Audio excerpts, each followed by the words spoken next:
Halo, selamat datang kembali di The Rians di Koi 89. Kita akan ngomongin soal dunia ikan koi dan juga kolamnya. Nah, pagi ini gue cuma mau ngasih tips simple nih buat beberapa kesalahan nggak penting sebenarnya, cuman masih banyak dilakukan dengan penghobi koi. Yaitu gue mau ngebahas soal penggunaan dan tata cara menggunakan PK atau bubuk PK yang benar.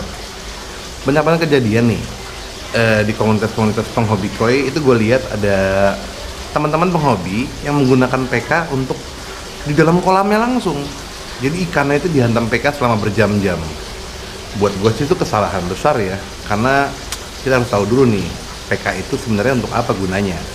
Nah, yang pertama, PK itu sebenarnya adalah obat atau bubuk obat ya untuk penyakit kulit untuk manusia, untuk jamur, untuk luka dan lain-lain. Dan ingat, PK adalah obat luar, bukan obat dalam. Gak boleh untuk diminum oleh manusia. Nah, tapi karena untuk manusia juga dianggap makhluk hidup, akhirnya gua nggak tahu awalnya gimana, penghobi koi banyak menggunakan juga PK untuk mengobati kulit luar ikan koi, baik untuk jamur, luka dan lain-lain. Nah, boleh-boleh aja. Namanya obat tradisional kita sebut ya, jadi jatuhnya ya. Jadi obat alternatif buat ikan koi kita. Di Jepang nggak ada yang pakai PK soalnya. Nah, ya, tips yang pertama, kalau pakai PK, biasakan cukup aja taruh obat bubuk PK-nya di baskom atau bak untuk ikan. Secukupnya, sesuai ukuran atau besar ikan kamu, lalu masukkan ikan kita. Jangan lama-lama. Kalau bisa dikasih aerator lebih bagus. Enggak pun nggak apa-apa, cukup taruh ikan kita di dalam baskom itu 2-3 menit sambil diusap-usap badannya agar bubuk PK-nya merata ke tubuhnya atau kulit ikan koi kita. Setelah itu masukkan ikan kita ke dalam baskom atau bak lainnya untuk dibersihkan sebentar aja pakai air bersih, baru masukkan ke kolam atau ke bak karantina. Yang kedua, ada yang gunain PK nih untuk di kolamnya katanya, biar untuk ngeriset. Misalnya ada kolam yang kena penyakit KHV, koi herpes virus, atau ada kolam yang pernah kena korban ikannya mati semua atau banyak mati gara-gara aeromonas. Setelah mati maksudnya mau ngeriset tuh kolam tuh, airnya dikasih PK, dibersihin, baru diisi air baru. Boleh, tapi ingat, caranya adalah bukan ketika ada ikan yang masih hidup. Kalau emang mau ngebom kolam kamu seperti itu dengan bubuk PK, biasakan ikan yang masih ada diangkat dulu semua, taruh di bak karantina atau di kolam yang lain, baru kasih bubuk PK kolamnya, rendam deh, silakan seharian. Tapi ingat, setelah itu cucinya harus bersih, nggak usah pakai sabun, yang penting dibersihin semua kolam dan chambernya, baru diisi air ulang. Kesalahan yang sering terjadi, ini banyak banget yang gue lihat di komunitas, ada beberapa penghobi koi yang suka naruh PK di dalam kolam. Ikannya masih ada, niatnya maksudnya baik, biar penyakitnya hilang. Ingat, bubuk PK bukan untuk obat dalam, ikan pun begitu, harusnya cuma untuk kulit ikan. Tapi kalau lo gunain buat di dalam kolam, ikannya masih ada, otomatis kemakan juga sama ikannya. Gue lupa ya kandungan PK itu apa, tapi yang pasti itu obat yang berat dan bisa membunuh, dan hampir pasti membunuh ikan koi lo. Ini ada contoh kolam di luar negeri yang mengobati ikannya dengan bubuk yang sama senyawanya dengan bubuk PK, dan ikannya import mati semua, kelar. Jangan nyampe jadi lu menaruh bubuk PK untuk ngobatin ikan-ikan di kolammu.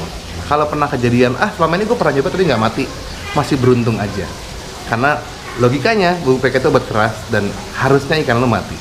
Nah, ini contoh di luar negeri, ada orang luar yang salah menggunakan bubuk PK untuk mengobati ikannya yang ada di dalam kolam. Lihat nih, Hi guys, Andy Dramatic Aquatics, and this is a video I wasn't expecting to do, and this is a good friend Gary.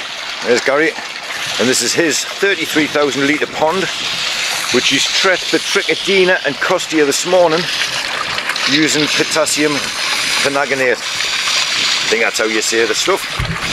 So what it does is it actually kills off any Trichodina and Costia.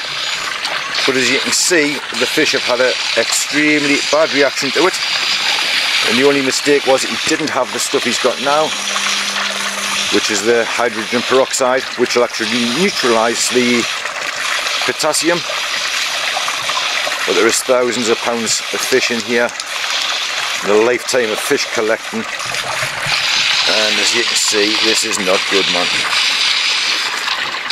Maybe a little bit too late for some of them, but they are still breathing there. We've just got to hope for the best here.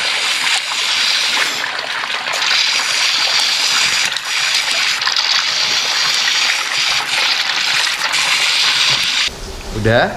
Nah, jadi itu ya, harus arif dan bijaksana serta belajar menggunakan bubuk PK untuk ikan koi kita. Jangan sampai salah, jangan sampai membuat ikan koi kita mati.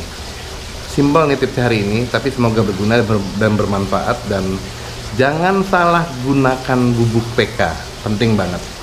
Nah sekarang gue akan kasih contoh nih, bagaimana bentuk bubuk PK, jadi buat lo yang belum tahu gimana bentuknya, jangan sampai salah beli, dan gimana contoh penggunaannya. Ya kalau gue menggunakan cuma dalam bak kontrol atau dalam bak karantina atau dalam baskom ya, untuk mengobati ikan koi gue yang terkena penyakit kulit atau jamur atau luka menganga seperti borok. Tapi cuma 2-3 menit, dan nggak pernah gue taruh bubuk PK itu di dalam kolam koi. Berbahaya banget. Ini contohnya ya.